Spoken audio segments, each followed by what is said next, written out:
कि आदिवासी क्षेत्रों में हनुमान के लॉकेट बहुत बांटे जा रहे हैं और हनुमान को बहुत लोकप्रिय बनाया जा रहा है। तो मैंने खुद से सोचा कि शहरों में संभ्रांत लोगों के बीच में लक्ष्मी, सरस्वती, दुर्गा की पूजा को प्रचारित किया जा रहा है, भगवान राम को प्रचारित किया जा रहा है, और आदिवासी क्षेत्रों में एक तरफ हनुमान और दूसरी तरफ शबरी, इनको प्रचारित किया जा रहा है। आखिर इसके पीछे कारण क्या है? कारण बहुत सरल है अगर हम इसको समझना चाहें। ये देवी देवताओं के प्रतीकों के माध्यम से एक सामाजिक संदेश दे रहे हैं। सामाजिक संदेश क्या है? अब देखिए, हनुमान किसके लिए? आदिवासियों के लिए। हनुमान के सामने एक शब्द लगता है राम भक्त, यानी राम भक्त हनुमान। और राम को किसका आराध्य बनाया जा रहा है?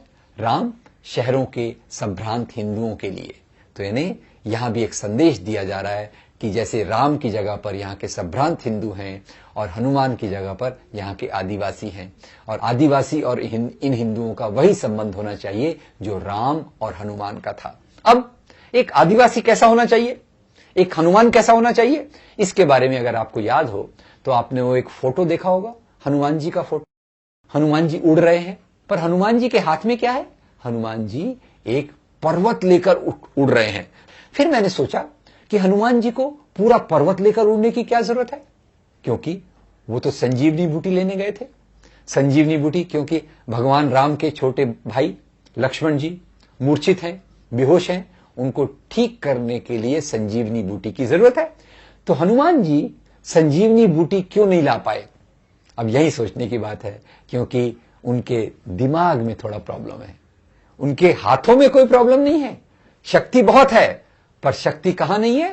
थोड़े सोचने में शक्ति नहीं है। वो संजीवनी बूटी, अपने दिमाग की सीमितता के कारण संजीवनी बूटी को पहचान नहीं पाते। तो एक आदर्श गुलाम ने कैसा होना चाहिए? जो सोचे नहीं, केवल सूचना का पालन करे। और इसी आधार पे हनुमान को ज्यादा प्रचारित किया जा रहा है। और फिर आदिवासियों की आराध्य शबरी क्यों होना चाहिए? लक्ष्मी, सरस्वती और दुर्गा क्यों नहीं?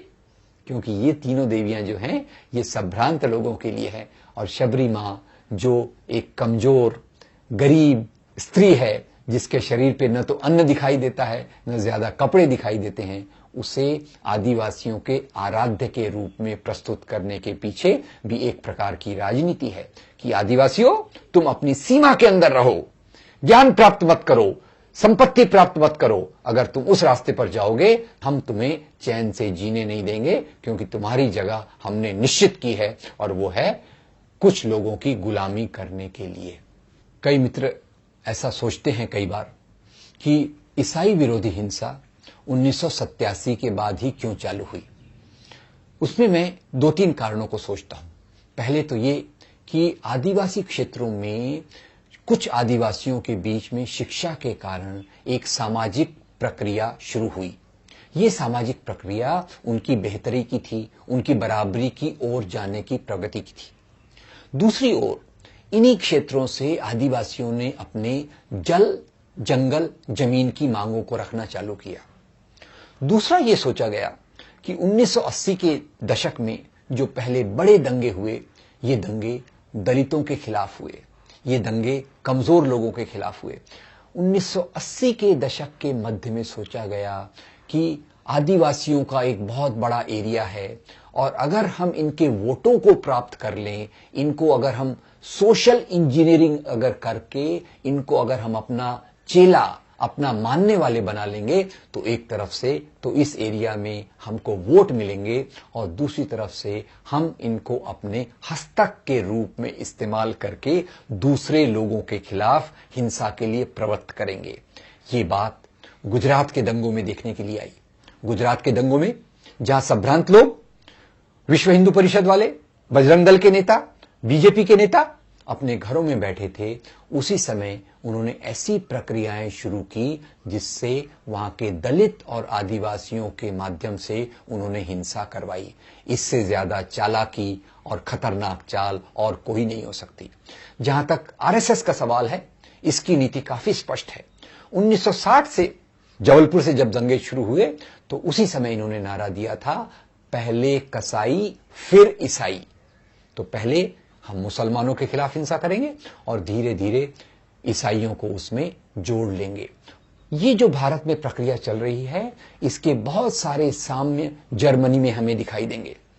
जर्मनी में जिस प्रकार से लोकतंत्र को खत्म किया गया, पहले एक को निशाना बनाया गया, फिर दूसरे को निशाना बनाया गया, उसी प्रकार से भारत में भी पहले एक को निशाना बनाया गया, आज दूसरे को निशाना बनाया जा रहा है।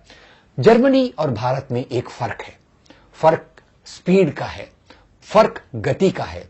और ये बात जावेद अख्तर साहब ने एक बहुत महत्वपूर्ण अंदाज में कही। उन्होंने कहा, अगर हम जर्मनी में कल्पना करें तो आप एक कल्पना कीजिए एक मेंढक की। एक मेंढक को अगर आप लेकर उबलते हुए पानी में डाल दें तो मेंढक उस उबलते हुए पानी में मर तो जाएगा, तुरंत मर जाएगा, पर उससे बाहर निकलने की कोशिश में वो सफल भी हो सकता है। और यही बात जर्मनी में थी कि वहां एक पूरे अंदाज में जर्मनी में फाशीवाद को पूरी तेजी से लाया गया, जबकि भारत में दूसरा हो रहा है। और उसके बारे में जावेद अख्तर साहब लिखते हैं कि अगर मान लीजिए एक मेंढक को पानी के बीकर में रखा जाए, पानी ठंडा है और उस पानी का टेम्परेचर, पानी का तापमान धीरे धीरे बढ़ाना शुरू करें तो शायद मेंढक उससे एडजस्ट होता जाएगा। मेंढक को पता भी नहीं चलेगा कि कब वो पानी खतरनाक रूप से खौलने लगा है, खतरनाक रूप से उबलने लगा है। तो भारत के फाशीवाद की गति इसी प्रकार से है। ये धीमा चलने वाला पर ज्यादा खतरनाक फाशीवाद है, जो यहां के लोकतंत्र के मूल्यों को खत्म कर कर एक इस प्रकार की व्यवस्था को लाना चाहता है जो हिटलर के समकक्ष हो। और इसमें उसने पहले मुसलमानों को अपना निशाना बनाया और आज वो ईसाइयों को निशाना बना रहा है। इसके बाद ये जो निशाना बनाएंगे वो यहाँ के लोकतंत्र में मानने वाले लोगों का, लोकतंत्र में विश्वास करने वाले लोगों का इसमें इस प्रकार से निशाना बनाया जाएगा। ये जो मैं कह रहा हूं ये गलत है, क्योंकि ऑलरेडी उनको भी निशाना बनाया जा रहा है। और जो कोई मानव अधिकार के कार्यकर्ता अब अल्पसंख्यकों के अधिकार के बारे में बात करते हैं, उन पर भी उंगली उठने की प्रक्रिया की शुरुआत हो चुकी है। भारत की इस प्रक्रिया को अगर हमें देखना हो तो मुझे पैस्टर मार्टिन निमोलर की वो कविता याद आती है जो उन्होंने अपने मरने के पहले लिखी। पैस्टर मार्टिन निमोलर जर्मनी में रहते थे। उन्हीं की आंखों के सामने वहां के यहूदियों का कत्लेआम हुआ, कम्युनिस्टों को मारा गया, ट्रेड यूनियनिस्टों को मारा गया, पर पैस्टर मार्टिन निमोलर ने अपनी आवाज नहीं उठाई। जब पैस्टर मार्टिन निमोलर को मारने आए तो उन्होंने अपनी पीड़ा को अभिव्यक्ति करने के लिए एक कविता लिखी जो भारत के संदर्भ में भी पूरी तौर से लागू होती है। पैस्टर मार्टिन निमोलर लिखते हैं, पहले वो यहूदियों के लिए आए, मैं खामोश रहा क्योंकि मैं यहूदी नहीं था। फिर उन्होंने कम्युनिस्टों को मारा, मैं फिर खामोश रहा क्योंकि मैं कम्युनिस्ट नहीं था। फिर उनका हमला ट्रेड यूनियनिस्टों पर हुआ, मैं फिर खामोश रहा। और अंत में जब वो मुझे मारने आए, मुझे बचाने वाला समाज में कोई नहीं बचा।